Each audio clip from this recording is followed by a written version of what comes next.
Hello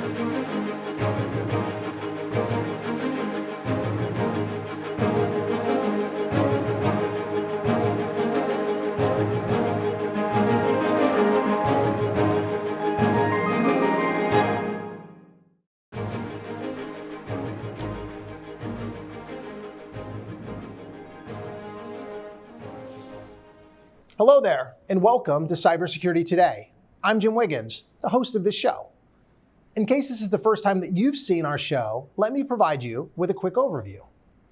This program delves deep into the complexities of cybersecurity. Leveraging my background in the field, I'm here to offer insightful and compelling discussions on a variety of computer security topics. Our 30-minute episodes adopt a format reminiscent of a talk show or a news segment, covering a broad spectrum of themes, issues, and the latest developments in cybersecurity.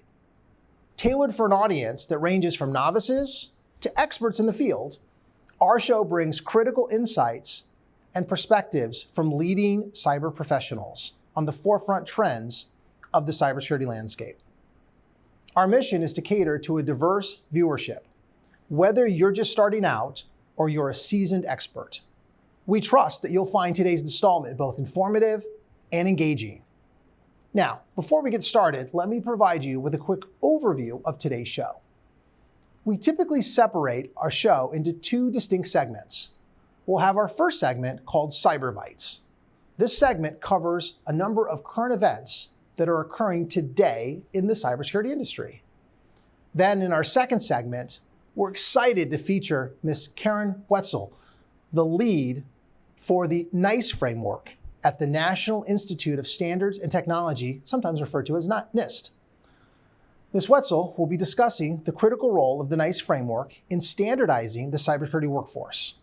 For those looking to build or enhance careers in cybersecurity, understanding how this framework categorizes and describes cybersecurity work is essential for career development and organizational planning.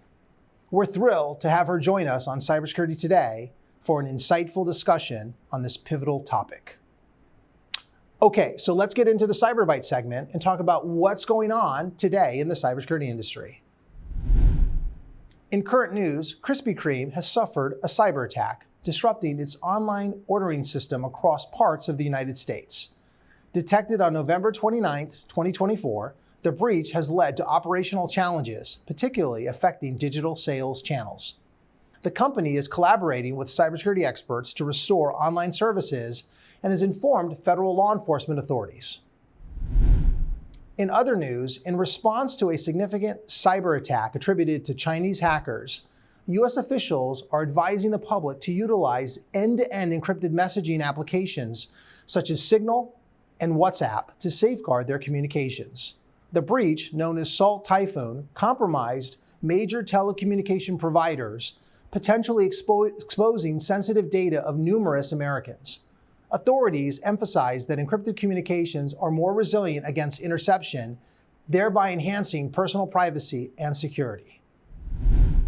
In other news, North Korean agents have been posing as remote IT professionals to secure employment within Western firms, including cybersecurity company KnowBe4. Operating under fabricated identities and utilizing technological tools like VPNs to simulate legitimate employee activity, these operatives have successfully penetrated various industries. This strategy has enabled them to circumvent international sanctions, generating substantial revenue to support North Korea's nuclear weapons program. Those are the headlines making news today. We'll take a quick break, but when we will return, we'll be joined by our guest, Ms. Karen Wetzel, to discuss the critical role of the NIST framework in shaping and standardizing the cybersecurity workforce. This segment will be incredibly valuable for anyone considering a career in cybersecurity or looking to enhance their current path with a deeper understanding of workforce development strategies. Stay tuned. We'll be back in just a few minutes. When you're finished with your food or beverage cartons, toss it in the recycling bin. Because every carton is recyclable and can be turned into useful paper products. When the contents are gone, let the carton live on. Recycle your cartons. Welcome back to Cybersecurity Today. For our second segment, we're thrilled to be joined by Ms. Karen Wetzel, the manager of the Workforce Framework for Cybersecurity, sometimes known as the NIST framework, at the National Institute of Standards and Technology, or NIST. Ms. Wetzel leads the development, outreach, and application efforts for the NIST framework, a foundational resource that helps categorize and describe cybersecurity work to improve career awareness, recruitment, and professional development in the field. Ms. Wetzel brings an extensive background in workforce development, community engagement, and standards application, making her a key voice in the effort to address emerging trends and opportunities in cybersecurity workforce planning. Ms. Wetzel, welcome to the show.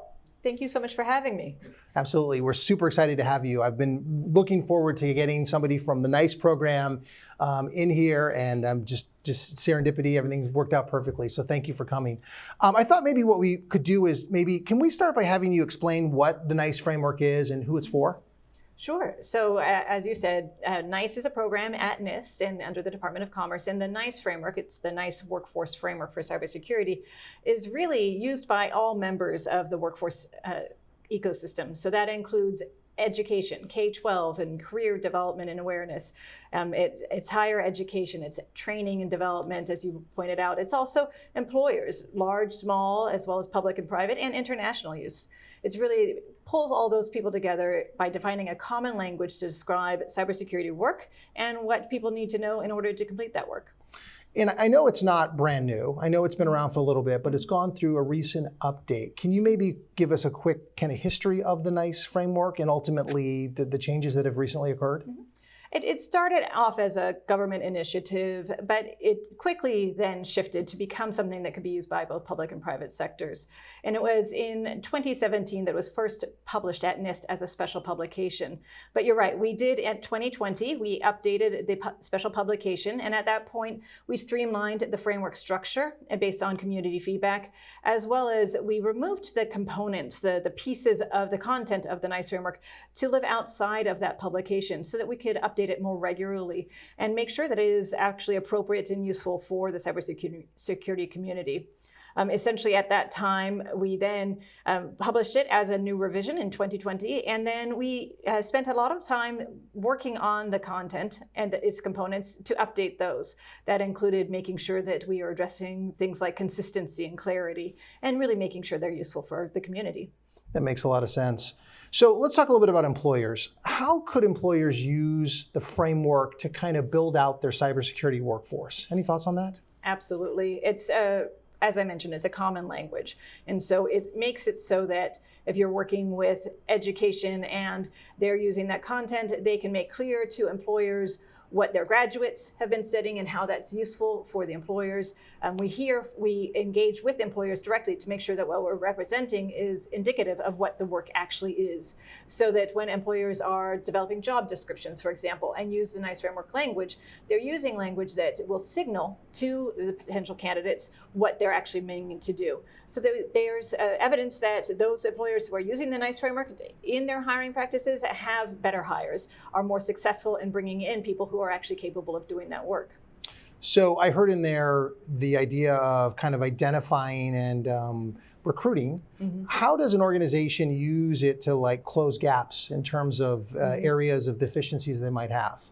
Employers will also use it to assess their workforce. So that means taking a look at who is actually working with them in cybersecurity. And when we think of cybersecurity workforce, we're not just talking about folks like incident responders and digital forensics, but it's those as well as anyone in the organization who might have some cybersecurity responsibility. And so by taking a look at who those people are and comparing them to our NICE framework work roles, they're able to identify who has responsibility and what gaps there might be. Understood. I want to talk a little bit now about the building blocks, but before we get into that, can you maybe give our audience just kind of an overview? You talked about work roles. Mm-hmm. How many work roles are in it, and how are they kind of distributed across an organizational focus area? Sure. Essentially, the NICE framework components, the ones that we just released earlier this year, are comprised of our building block statements. Those are task, knowledge, and skill statements. There are about over 2,000 of those, as well as, and those are then used to describe work roles. We have 7 categories of work roles and over 50 work roles. And Wow. then we introduced at that time as well competency areas, and there are 11 of those at this time. So can we talk a little bit about when you just said knowledge, skills, and tasks? What are they and how do they relate to these building blocks? Right. Those are really those building blocks, and the task statements describe the work, essentially. So a work role is going to be a group of tasks, a group of what someone or our team might be responsible for. And then those tasks align with our knowledge and skill statements. So for each task, we are able to point out what knowledge and skills might be needed in order to complete that task. And that really helps to evolve that workforce to make sure that the people who are being hired in those positions have the skills and capabilities that are needed in order to complete that work.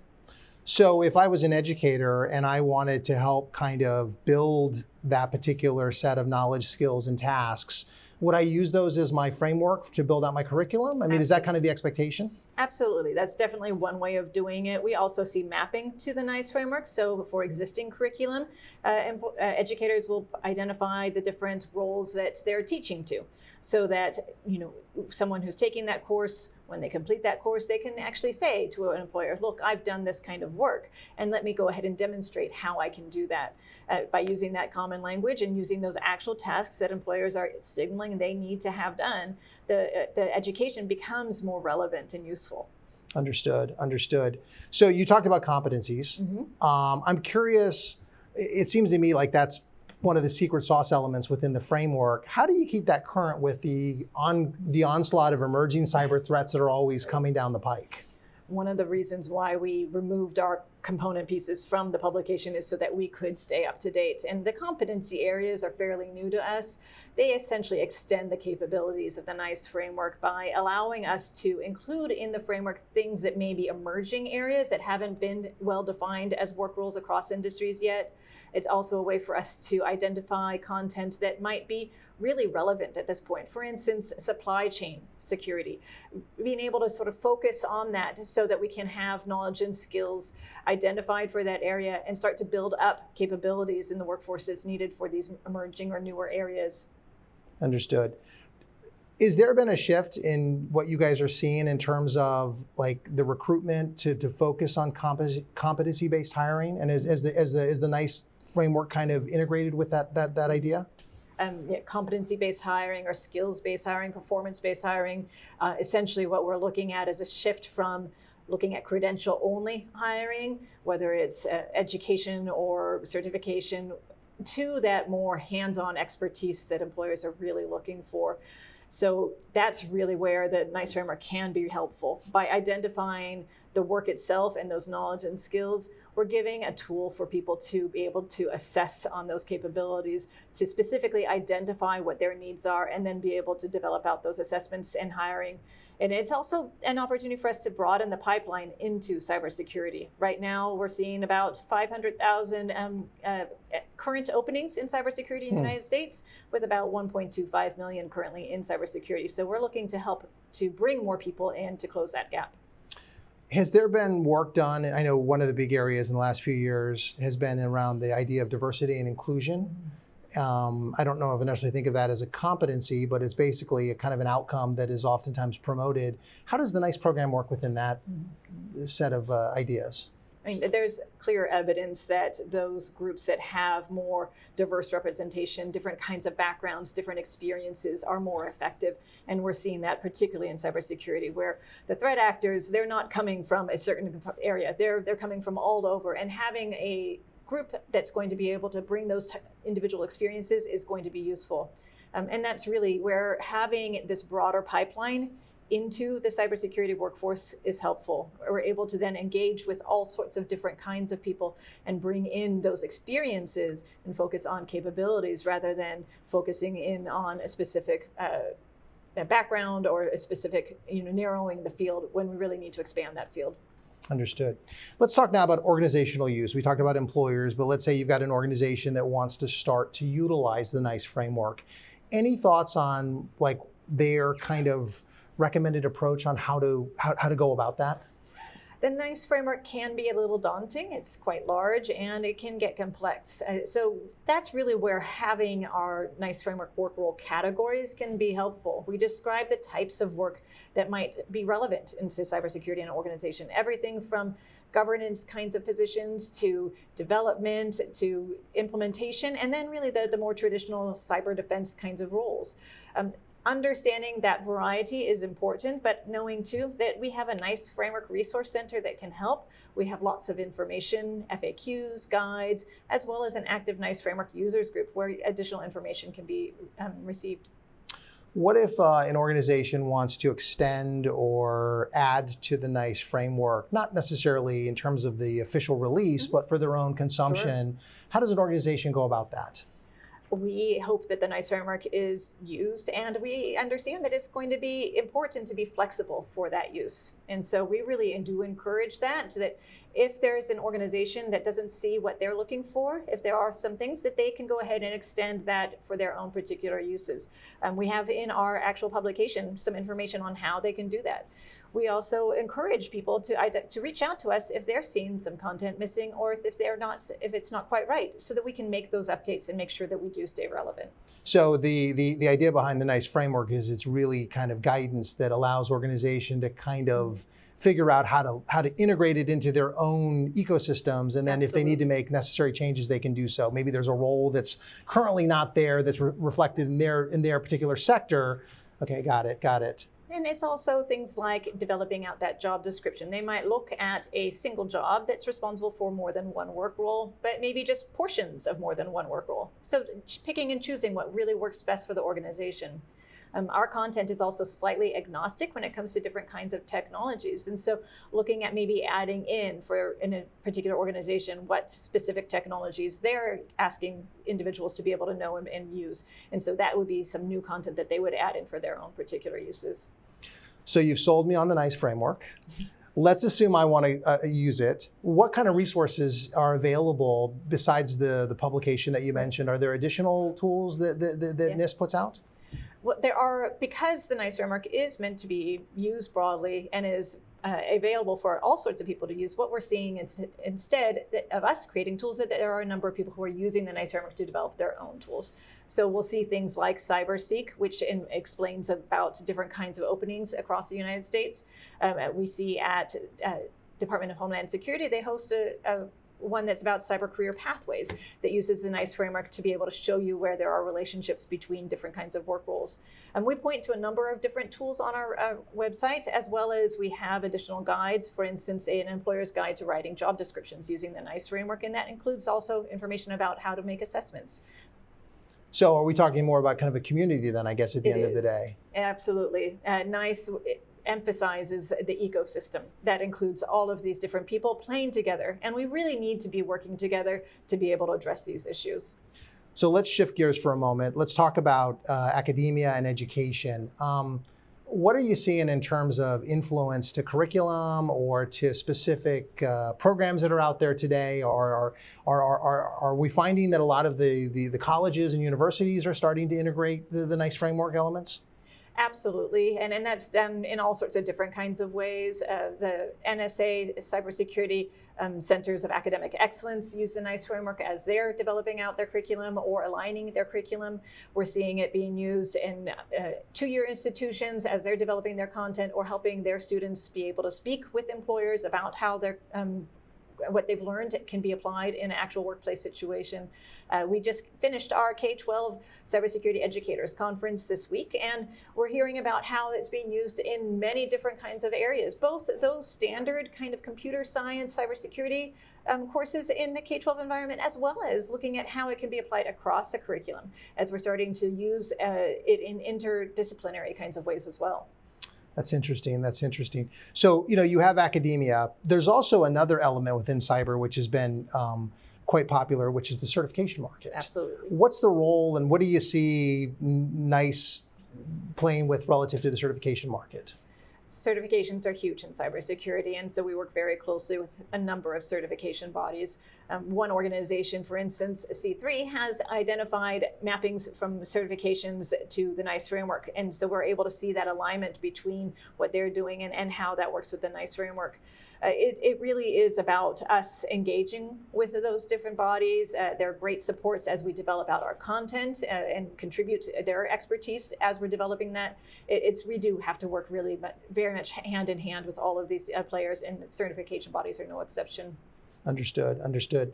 Let's talk about lifetime learning, professional development. How do you envision NIST playing in that particular space? I mentioned a career pathways tool, and that's really important in the space. Trying to be clear about the different kinds of jobs, the broad variety of jobs that are here is important, but also trying to understand how one can develop their own career. It's an area of continuous learning. Cybersecurity is a very fast-moving field, and so being able to keep up with changes and understanding and anticipating those changes is important. Looking at the different types of roles that we have, someone can go ahead and look and see, what do I need to know now? Or if I want to grow into a different kind of area, what would I need to learn? They can identify their own gaps, and you can look at a number of tools that point to education and training opportunities that align with specific work roles, and be able to then identify which education they need in order to continue to develop themselves. It seems like with technology continuing to evolve so quickly that that's an important element relative to it. How does the NIST framework take into effect quantum, nanotechnology, cloud, artificial intelligence? Is that going to force you guys to have to do more frequent updates, do you think, to the program? There are, I think, a number of reasons why we need to make more frequent updates, and those are just some of the examples, and we were working with each of those. For instance, you mentioned quantum. We have one of our competency areas is in cryptography, and NIST recently released a publication about post-quantum cryptography. So we'll be using that information as we develop out that competency area.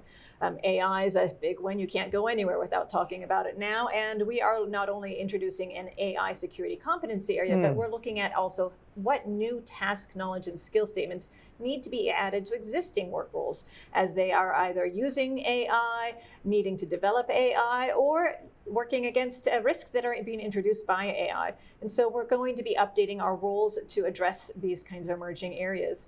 Cloud is another competency area, and we know there's going to be more coming. Absolutely. I know different NIST documents oftentimes have kind of a schedule in terms of their kind of forward-leaning, looking into the future and how often they're going to be updating. Does the NIST program follow anything similar to that? I mean, do you guys have kind of a general idea on how often you plan to take a look at updating the framework itself? We do have some information on our website, but it is going to be a little bit variable. We, at this point, are looking at major updates no more than once annually, and that's going to be things that might be removing content that could potentially cause some disruptions. And then we're looking at ones that would be more additive on a probably every once or twice a year schedule. And then if there are small updates, we'll see if we can't make those too. That would be things like fixing errors. But really, we're trying to not make too many changes that would be disruptive, but yet be able to make significant changes when they're needed to make sure that we are going to be useful. So I've kind of alluded to this, and I think you've kind of addressed it a little bit, but more formally, how do you then decide what competencies need to get incorporated, or can you speak to that for a minute?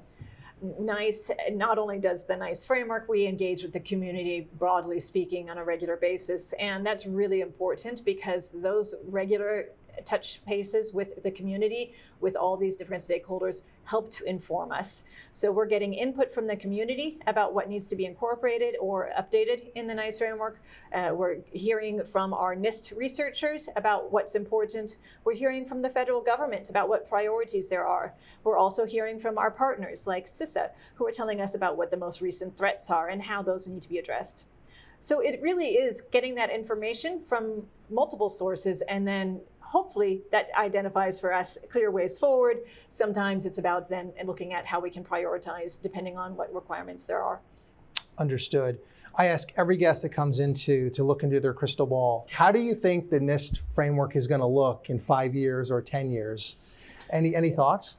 You know, I think I recently just told someone, I think that we're moving into this phase where the NIST framework is growing up.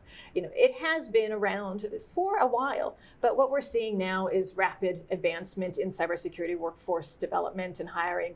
And I see that the NIST framework is going to be incorporated across so many more kinds of applications. We're seeing tools come out with it. We're seeing large companies who are using it to assess and develop their workforces. We're seeing it being used internationally as a model in other kinds of countries. I just think that's going to continue to grow as this workforce matures. So you kind of alluded to my next question, which is the international marketplace. Can you speak to a moment about the kind of the collaboration or the synergy, the synergy that's going on between, let's say, NIST and NICE and maybe other countries? There's a lot. We engage regularly with our Five Eyes partners, but we also engage across the globe. And that includes through organizations like the International Coalition for Cybersecurity Workforces, which is fairly new this past year, as well as working through our State Department and having conversations with individual countries as they're developing out their own workforce frameworks and guidance. The NICE framework also has a playbook for using the NICE framework, either as is or as a model, as other countries look to develop that out. So it's an area where we're very much in close contact.